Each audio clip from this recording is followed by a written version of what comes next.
नमस्कार दोस्तों, स्वागत है आपका आज के इस बेहद खास और विस्तृत एजुकेशन न्यूज़ बुलेटिन में।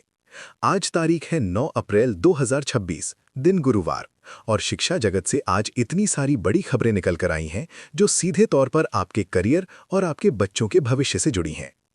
आज के इस वीडियो में हम बात करेंगे आरपीएससी आरएएस 2024 के रिजल्ट और इंटरव्यू अपडेट की। साथ ही आरपीएससी फर्स्ट ग्रेड इंग्लिश के रिजल्ट में हुए उस बड़े उलटफेर की जहां रिजर्व लिस्ट की कट ऑफ मुख्य लिस्ट से भी ज्यादा चली गई। एसआई भर्ती 2021 को लेकर सुप्रीम कोर्ट में क्या चल रहा है। इसके अलावा अगर आपके बच्चे प्राइवेट स्कूल में पढ़ते हैं तो स्कूल वालों की मनमानी और टीसी रोकने वालों पर शिक्षा विभाग ने क्या बड़ा एक्शन लिया है, ये जानना आपके लिए बहुत जरूरी है।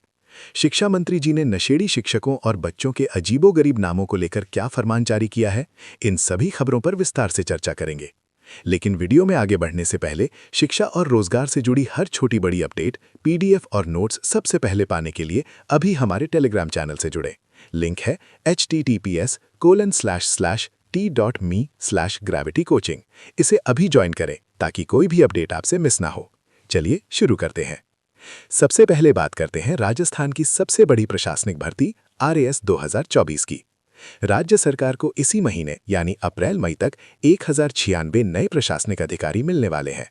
आरपीएससी द्वारा 2461 अभ्यर्थियों के इंटरव्यू चरणबद्ध तरीके से करवाए जा रहे हैं। अब तक 8 चरण पूरे हो चुके हैं और 9वां चरण जारी है। आयोग ने साफ कर दिया है कि 15 से 17 अप्रैल के बीच बकाया अभ्यर्थियों के इंटरव्यू पूरे होते ही फाइनल रिजल्ट जारी कर दिया जाएगा। अब आते हैं आरपीएससी की एक ऐसी खबर पर जिसने सबको हैरान कर दिया है। स्कूल व्याख्याता फर्स्ट ग्रेड अंग्रेजी 2022 भर्ती का फाइनल रिजल्ट जारी हुआ है। 325 पदों के लिए 319 अभ्यर्थियों का ही चयन हो पाया और 6 पद खाली रह गए। लेकिन हैरानी की बात यह है कि रिजर्व लिस्ट प्रतीक्षा लिस्ट की कट ऑफ मुख्य सूची से ज्यादा रही है। मुख्य सूची की कट ऑफ 160.78 अंक रही, जबकि आरक्षित सूची की कट ऑफ 168.77 अंक रही, यानी सीधे 7.99 अंकों का अंतर। इससे अभ्यर्थियों में काफी असमंजस है। इधर एसआई भर्ती 2021 मामले में नया मोड़ आ गया है। हाईकोर्ट द्वारा परीक्षा रद्द किए जाने के फैसले के बाद अब अभ्यर्थियों में सुप्रीम कोर्ट में कैविएट दायर कर दी है। उनका कहना है कि अगर राज्य सरकार एसएलपी दायर करती है तो सुप्रीम कोर्ट कोई भी आदेश देने से पहले उनका पक्ष भी सुने। वहीं नई उपनिरीक्षक एसआई एवं प्लाटून कमांडर 2025 भर्ती परीक्षा की बात करें तो 5 और 6 अप्रैल को हुए एग्जाम की आंसर की पर आपत्तियां मांगी गई हैं।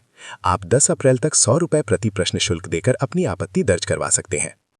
दोस्तों, अब बात करते हैं स्कूल शिक्षा की। नया सत्र शुरू होते ही प्राइवेट स्कूलों की लूट और कमीशनखोरी फिर शुरू हो गई है। 100 रुपए की किताब 400 में बेची जा रही है और 4000 रुपए तक का कमीशन लिया जा रहा है। शिक्षा निदेशालय और डीईओ ने जांच कमेटियां बनाने के सख्त आदेश तो दिए हैं, लेकिन जमीनी स्तर पर अफसर मेहरबान है और कोई एक्शन नहीं हो रहा है। अगर आप भी इस लूट का शिकार हो रहे हैं तो आवाज उठाइए।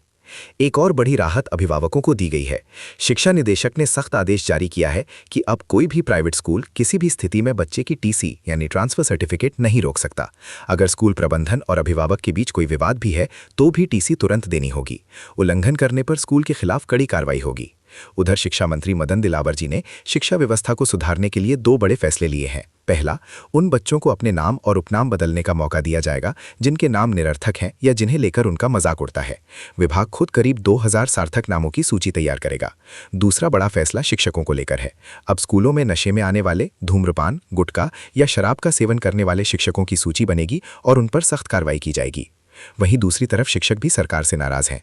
शिविरा पंचांग 2026-27 में ग्रीष्मावकाश यानी समर वेकेशन में की गई कटौती को लेकर शिक्षकों का विरोध शुरू हो गया है और वे शिक्षा मंत्री से इसे संशोधित करने की मांग कर रहे हैं।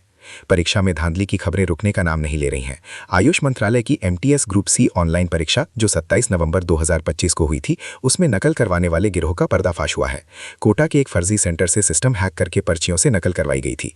इस मामले में पुलिस ने 10,000 के इनामी और 9वें आरोपी लोकेश प्रजापत को गिरफ्तार कर लिया है। रेलवे की तैयारी करने वाले छात्रों के लिए अच्छी खबर है। आरआरबी अजमेर ने एनटीपीसी ग्रेजुएट भर्ती सीबीटी 1 की आंसर की और रिस्पॉन्स शीट परीक्षा के महज 10 दिन बाद ही जारी कर दी है। आप 12 अप्रैल की रात 11:55 मिनट तक 50 रुपये प्रति प्रश्न शुल्क देकर आपत्तियां दर्ज करवा सकते हैं। जो बच्चे 5वीं और 8वीं बोर्ड के रिजल्ट से असंतुष्ट हैं, उनके लिए अंकों की पुनर्गणना यानी रीटोटलिंग के आवेदन शुरू हो गए हैं। आप 11 अप्रैल तक अपने स्कूल में आवेदन दे सकते हैं। फीस 8वीं के लिए 100 रुपये और 5वीं के लिए 50 रुपये है। कॉलेज स्टूडेंट्स ध्यान दें, मुख्यमंत्री उच्च शिक्षा छात्रवृत्ति योजना और स्कूटी योजना के फॉर्म में अगर कोई ऑब्जेक्शन या कमी आई है तो उसे दूर करने का कल यानी 10 अप्रैल आखिरी मौका है। अगर आपने ई-मित्र पर जाकर दस्तावेज अपलोड नहीं किए तो फॉर्म रिजेक्ट हो जाएगा और आपको छात्रवृत्ति नहीं मिलेगी। जो छात्र डिफेंस, साइबर सिक्योरिटी या पुलिसिंग में करियर बनाना चाहते हैं, उनके लिए राष्ट्रीय रक्षा यूनिवर्सिटी यानी RRU ने 2026-27 सत्र के लिए एडमिशन शुरू कर दिए हैं। यूजी कोर्सेज के लिए आवेदन की अंतिम तिथि 15 अप्रैल है। इसके अलावा CUET यूजी 2026 की रजिस्ट्रेशन प्रक्रिया समाप्त हो गई है, जिसकी परीक्षा मई में होनी है, और JEE एडवांस 2026 के लिए विदेशी छात्रों के रजिस्ट्रेशन शुरू हो गए हैं, जिसकी लास्ट डेट 2 मई है। एक और दिलचस्प खबर उदयपुर से है, जहां डाइट ने बाला मॉडल तैयार किया है। इसमें स्कूल की दीवारों, फर्श और सीढ़ियों को ही सीखने का माध्यम बनाया जा रहा है, ताकि बच्चे खेल खेल में पढ़ाई कर सकें। तो दोस्तों, ये थी आज 9 अप्रैल 2026 की शिक्षा और रोजगार जगत की तमाम बड़ी खबरें। उम्मीद है आपको ये जानकारी उपयोगी लगी होगी। अगर आपका कोई सवाल है तो कमेंट बॉक्स में ज़रूर पूछें।